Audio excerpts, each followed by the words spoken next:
All right, good evening, everyone. Before we talk about the negotiations with the Chicago Teachers Union, I have an important announcement to make about SEIU Local 73, the union that represents the special education class assistants, bus aides, custodians, and security guards who make our schools work. I'm pleased to announce that the bargaining committee of SEIU Local 73 is reviewing the final terms of a deal, which, if approved, will be presented to membership for ratification over the coming days. This is very good news. Now to CTU. We have reached a point at which there is no possibility for agreement with CTU today. CTU leadership has made that very clear to us.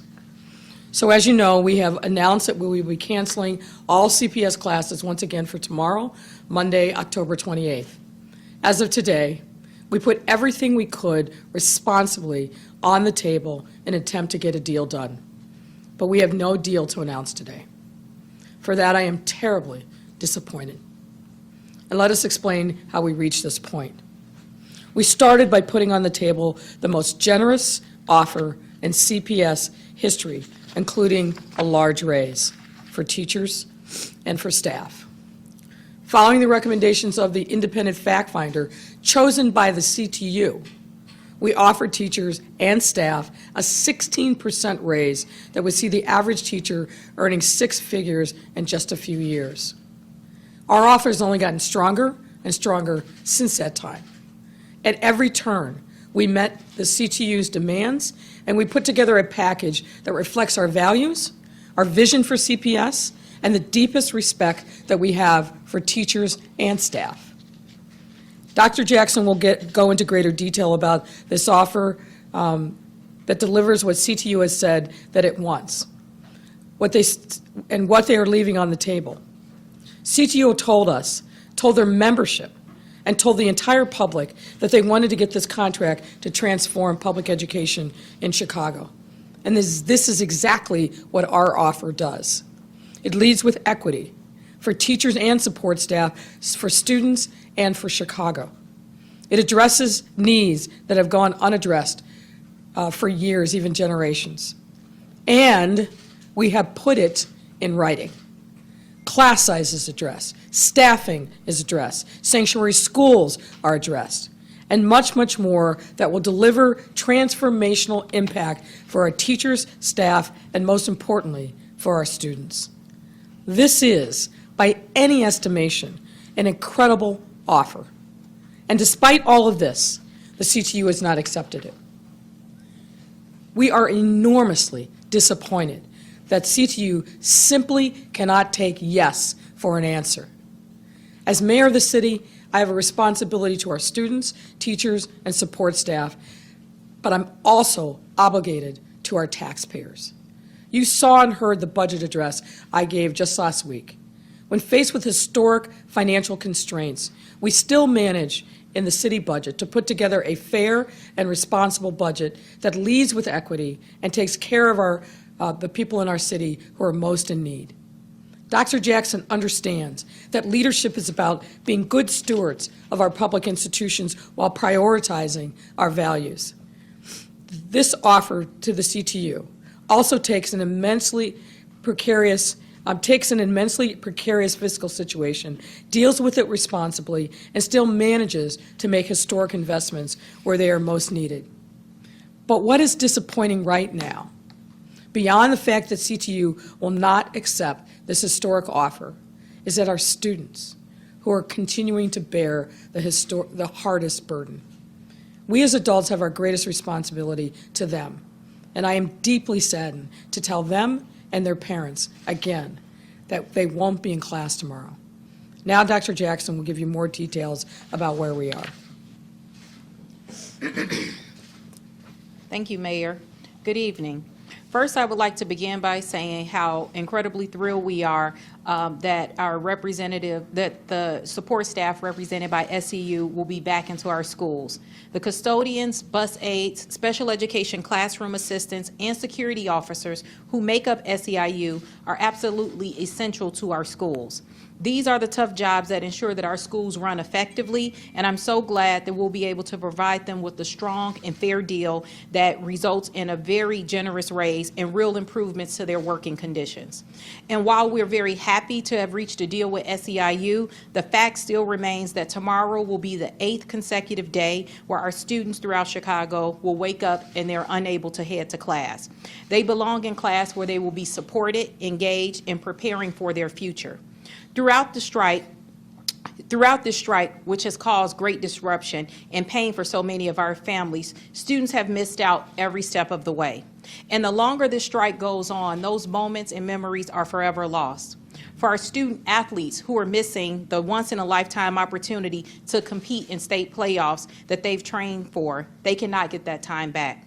To the high school juniors who need to take the PSAT next week in order to qualify for the National Merit Scholarship will no longer have that opportunity. Our kids have lost out on so much that they cannot afford to lose anymore.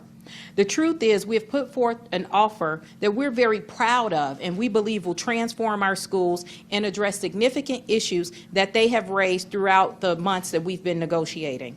This offer will invest $500 million on an annualized basis in our schools. And I want to repeat that that is $500 million of an investment.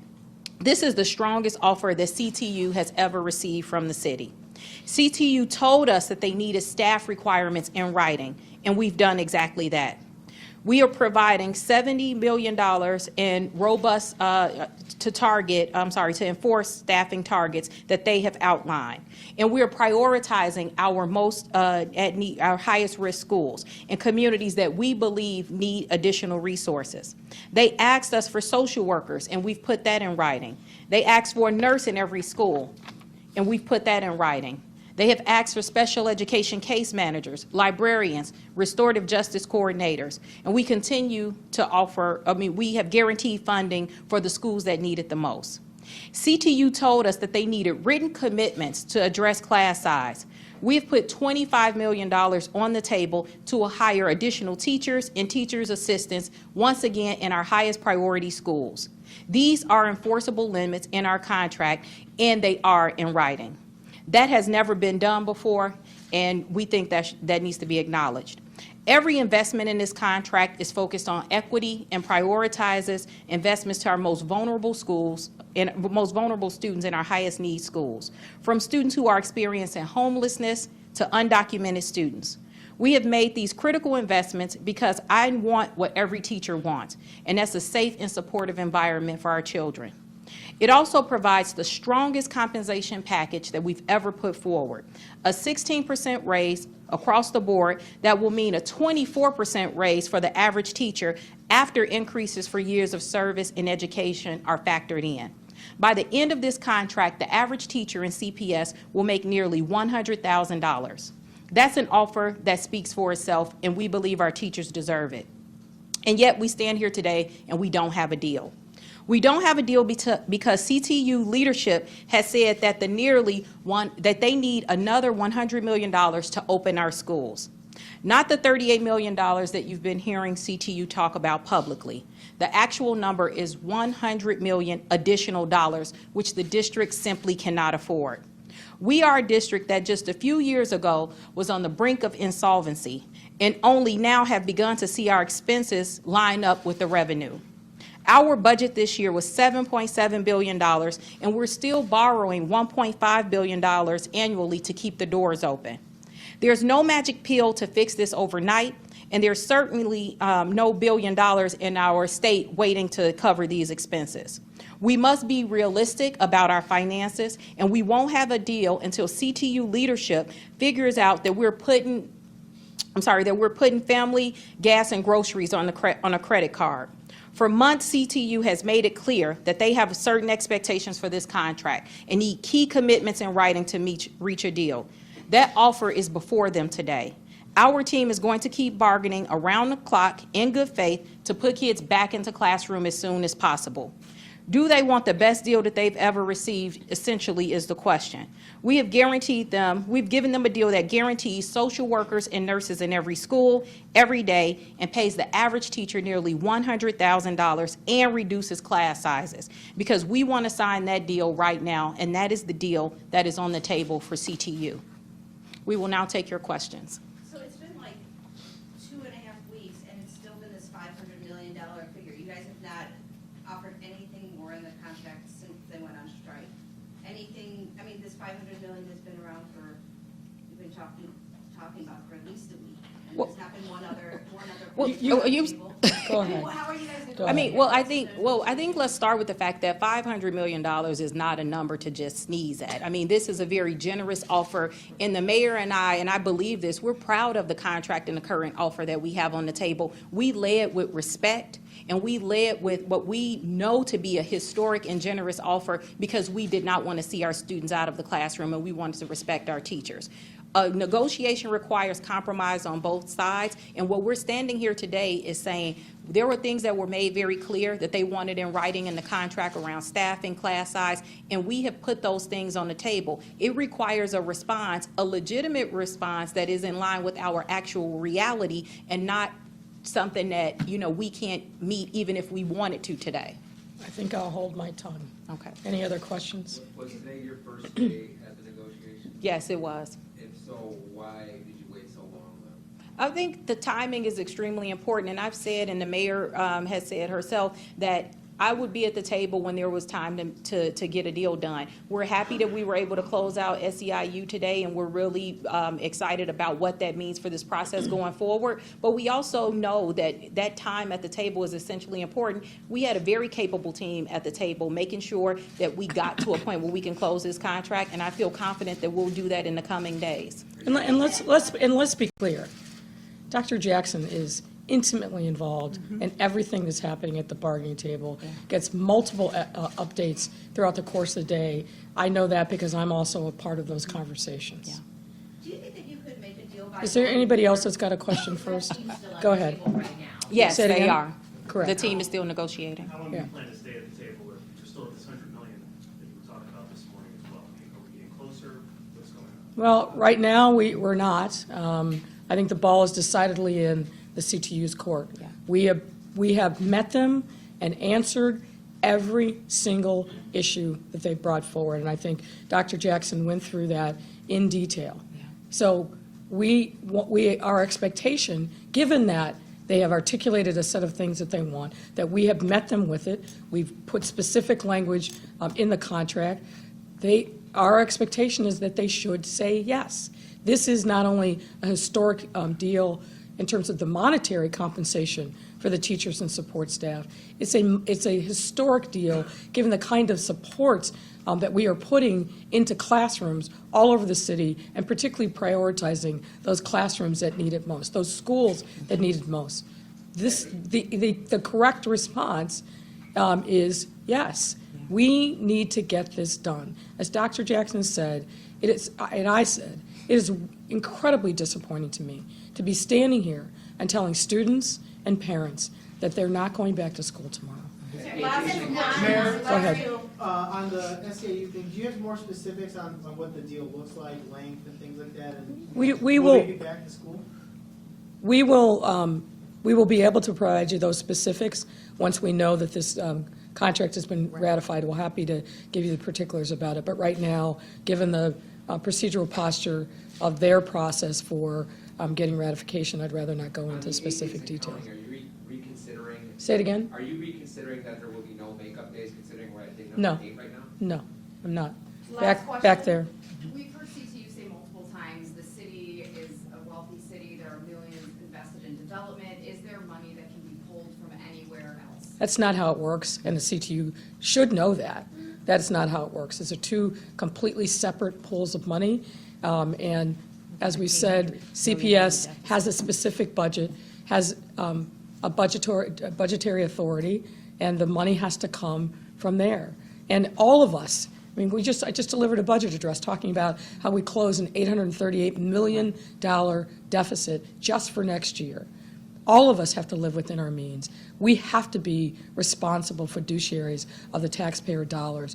It can't just be that we take money from everywhere without thinking about what the consequences are going to be for taxpayers. Taxpayers have said loud and clear they do not want a property tax increase. They've given us very specific direction about the things that they're concerned about, that they're paying for, and that they want better service from the city. We have to be mindful of that. We have to respect that. There's a larger lens by which we have to focus on the things that are priorities. And we've met the CTU priorities at every single turn. It's time for them to say yes. Thank you. Provide a breakdown of the Thank you. 500 million. Why has not your office provided a breakdown of the 500 million? What is included in that 500 million? You want, are you kicking us off? Yeah, and then we get the question.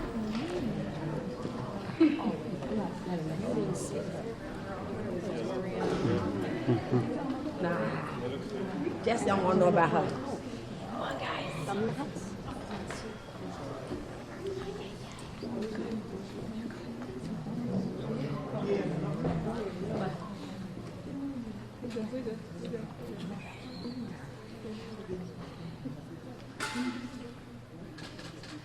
Good evening.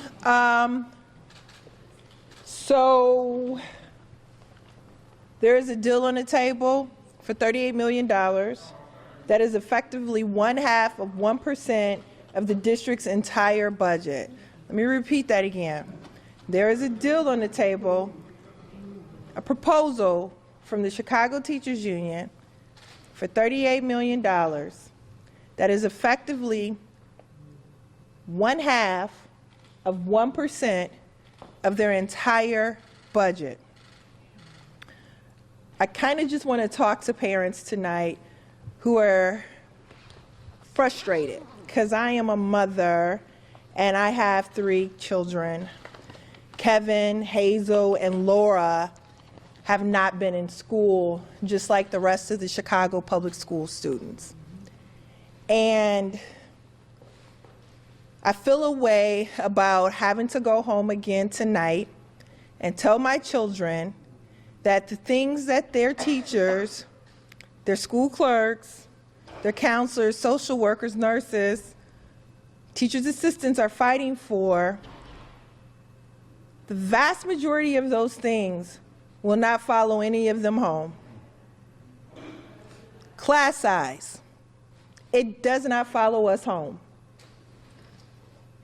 A librarian does not follow us home.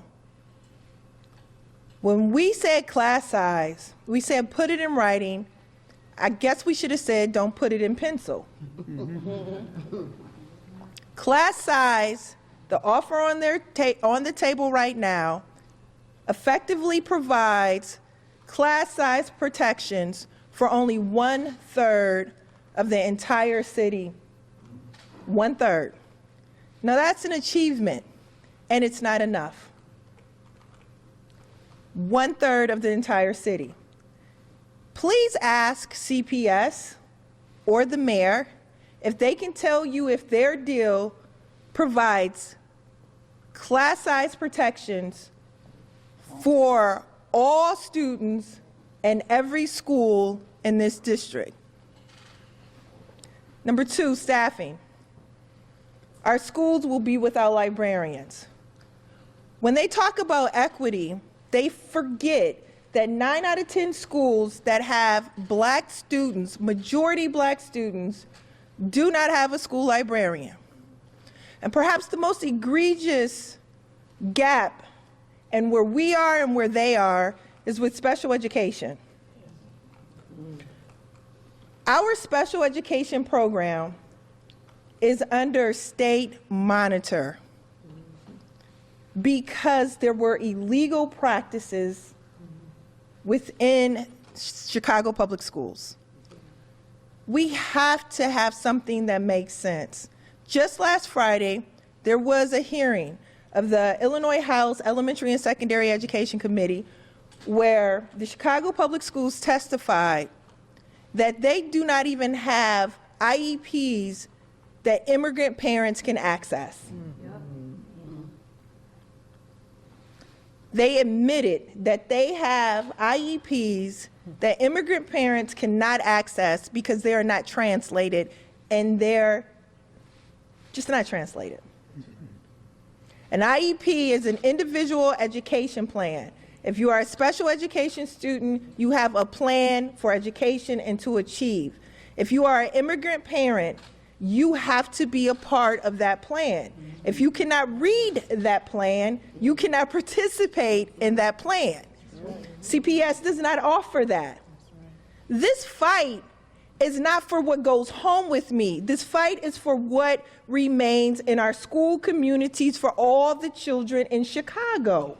Yes. So when I hear that there's a deal on the table and we can't say yes, I ask a question: do you say yes to injustice? Do we say yes to inequity? Do we say yes to things that are half done? Our members did not take an authorization vote. They have not walked the picket line to go back to their school community with half measures. They want a contract that represents a shift in business as usual, status quo. Status quo is that the mayor of this city took $33 million from the city budget, put it onto the school budget to pay for police officers in our school, while at the same time rejecting restorative justice coordinators. Parents, I ask you, do you want a police officer in your school, or do you want a restorative justice coordinator in your school that can provide your child with how to deal with conflict, not how to be penalized for conflict? There are differences of priority and value that amount to $38 million. This is deeply frustrating that we are still in neutral. Last night we left here with the same deal on the table that is here tonight. We cannot continue to dither, to make excuses, to pass the buck. We have a mayor that controls every single thing in this city: housing, schools, public safety, everything. And $38 million is what is separating our schools from beginning on Monday. That is no longer just something that sounds ridiculous. It is a failure. We will take questions. Can you break down what the $38 million is? Like, what is in that? $38 million, Sarah, will give us class size that can be phased in with caps throughout the city. Class size will give, $38 million would give us case managers and librarians and restorative justice coordinators. Class size completes a deal. It doesn't start the deal, it completes the deal. So what's this $100 million they're talking about? I have no idea. It's this. I'm gonna be honest with you. It's the same math that they've been doing when they said that the average teacher will be making $100,000. Like, and so what we know based on third-party evaluation of their math is that they often get it wrong. I don't know what that means. I don't. And we've actually tried to, because I knew that that was going to be a question when we came down here. I can't tell you what that means. I know that the deal. Look, here's the thing. Why would we, after being on strike for several days, why would we put a deal on the table for $38 million if it isn't enough? Is it $38 million a year or $38 million? Because I know they say that $100 million is annualized. I think that by the end of 5 years. That's not clear either. And we're not going for a 5-year deal. We want a 3-year deal. Is it 38 over 3 years? It's $38 million a year. Okay. But that still doesn't add up to what he just provided. That's what I'm saying. Like, I'm not a math teacher, and I know that's not the same calculation. So I truly don't know. I'm not just being flip. I don't know. So are you saying they're misrepresenting the numbers as far as like when they talk about over $100,000 a year is going to be the average salary for teachers. That's a misrepresentation. They have listen, this is not the only misrepresentation that they've made over time. The first misrepresentation is that we weren't offering any proposals, but yet the proposals totaled billions of dollars. That was misrepresentation number one. Misrepresentation number two is that the average teacher would be making a $100,000 salary. And that's not true. Misrepresentation number three is that tonight that this is $100,000 and it's not that by anyone's calculation. So Misrepresentation number four is this is ran on an education justice platform and hasn't showed up with that at the bargaining table. and today, you know, the CEO Jackson came to the table. And we were told that once that happened, that it was time to land a deal. And yet we're here. Look, this is not a joke. There's nothing romantic about a strike. There's nothing sexy about walking picket lines and students being out of school. It's nothing like that. Nothing that we are, quote, stuck on in this moment are things that we take home with us. Like, no one is going to put a nurse in their pocket and take her home. No one is taking a restorative justice coordinator or a librarian and taking them to their home. Those are not the things we're stuck on. I need the parents of this city to know that everything that we are stuck on in this moment is about the quality of education in the Chicago public schools. If you have an individualized education plan as a special education student, you need a case manager to direct traffic, to make sure that you are getting the best education you need. And when you have a case manager for special education students, it is providing them with the best opportunity to achieve. If we can't get there, then number one, we're still going to be in breach of the law. Let's start there. And we're under state monitor. And number two, we're not going to begin to like right the wrongs of Forrest Claypool and Rahm Emanuel. No. So we're still stuck on class size, even though they say they figured that out. Yes. They figured it out for 1/3 of the district. And guess what? That's wonderful because that says equity. I'm not like poo-pooing that. I'm saying that our work is not to pick winners and losers in our school district. I don't go into a classroom and decide to teach 1/3. Right. That's right. I go into a classroom and I have to educate everyone who's sitting there. So you're saying only 1/3 of CPS schools would have That's lower right. class sizes, 2/3 would still be where they're at now? That's exactly right. Yep, that's the math. Can you talk about the decision-making for when you decide, like, what is enough or where to make a deal? So these people standing with me, who are teachers, teachers' assistants, librarians, counselors, social workers, all of these individuals, school clerks, they're standing with me. They are in on the negotiation. They get to, do a thumbs up, thumbs down. They get to evaluate proposals. They get to make proposals, right? And then once they say that this is a deal, this looks good to us, then we take that and we make sure that those members who are on the picket line can read it and to see what it means for them and the sacrifice that they've made over these last several days. Then from that point, we convene a House of Delegates meeting, and then we vote to suspend the strike. Past that point, we go into a ratification phase where we vote to ratify the contract. So there are a few different, but the one that we want is the one where they get to say yes to something that doesn't just represent 1/3 of class size, or that just doesn't represent, a very minuscule proportion of staffing. Look, you need librarians. You can call them media specialists if you want to, but you need people who can help your children figure out how to utilize resources for research and so forth. Like, we're not asking for a lot. That's what's so absolutely confounding about the space in which we're occupying right now. You would think that we're asking for something above and beyond the basic minimum. Right. We are truly only asking for the basic minimum. We have actually negotiated a 10-to-1 ratio in a pre-kindergarten classroom, which is already state law. We are negotiating Bathroom access for faculty. Say it again. Bathrooms. No. Well, no, we won a clause in our contract that would allow adults who work in Chicago public schools access to clean washroom facilities. And you'd think that grown-ups who are professionals wouldn't have to negotiate that for that in a contract, but we do. So we're in a situation where, we're frustrated about the situation at the table. We were prepared to bargain.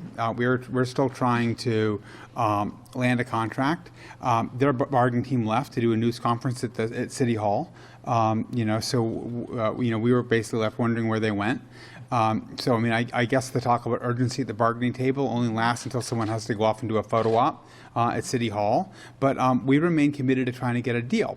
But we told the parents of the city and our members that we're committed to getting a fair deal and something that represents real educational equity in the city. That's right. We are committed to having quality schools in the public schools in Chicago.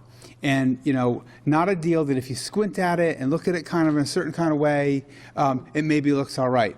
But like a deal that when people walk into their schools, where their head's held high, when we get an agreement, they know that it makes a real difference in the city of Chicago. And that's what we're committed to, and we're going to keep fighting for that until we get it. That's right.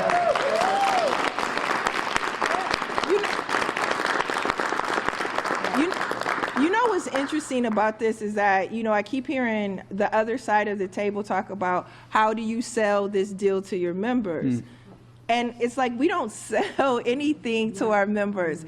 Our members can read. And so if they read the contract and they believe it's a good deal, then it's a good deal. We're not going to spin. We're not going to act like it's something that it isn't. That's why I think this is perhaps so difficult, because there's an expectation that we'll take a half measure and call it something else. Since last Monday, when the mayor said there's no more money to be had, has there been any more money put on the table? Yes. You'd think that if you were bargaining a contract and you wanted a deal, you wouldn't say there's nothing more to be had. Because if there's nothing more to be had, then what are you bargaining for, right? Yeah. So I said at the time, maybe the mayor doesn't have a lot of experience with this kind of thing. We've been through it before. You don't go and tell the people of the city of Chicago that you're not going to bail out the public schools. That's right. Bailing out is what politicians have done in this town for a long time when it comes to real estate developers, when it comes to projects, bankers, things they've got to get off public books or get off private books, and where the public comes and helps out. We've seen a lot of TIFs bail out a lot of real estate projects and deals. And we know that 50% of the taxing authority of TIFs comes out of the money that should be going to the schools. 52%. Sorry. And so, out of one side of the mayor's mouth comes, I'm going to surplus over $300 million of TIF money. She took the city's half, and then when the school's half came to the school, she turned around and she took $100 million of that and sent it back to the city. Right? And so, we can count. We see the math. And we've said this for a long time. We want a schools deal. It doesn't require tons more resources, but it does require some.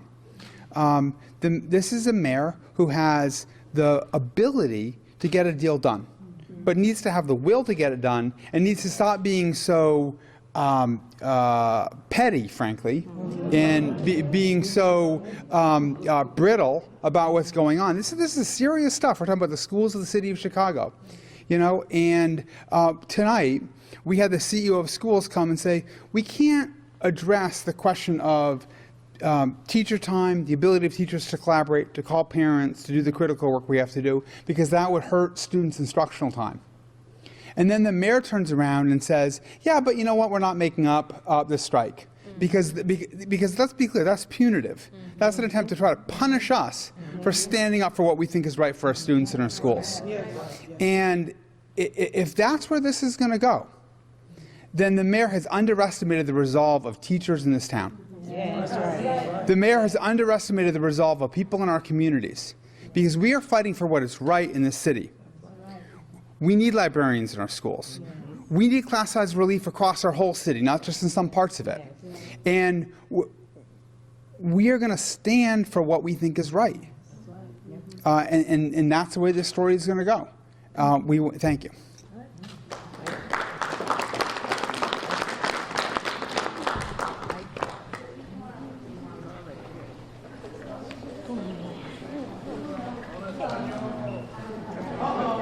We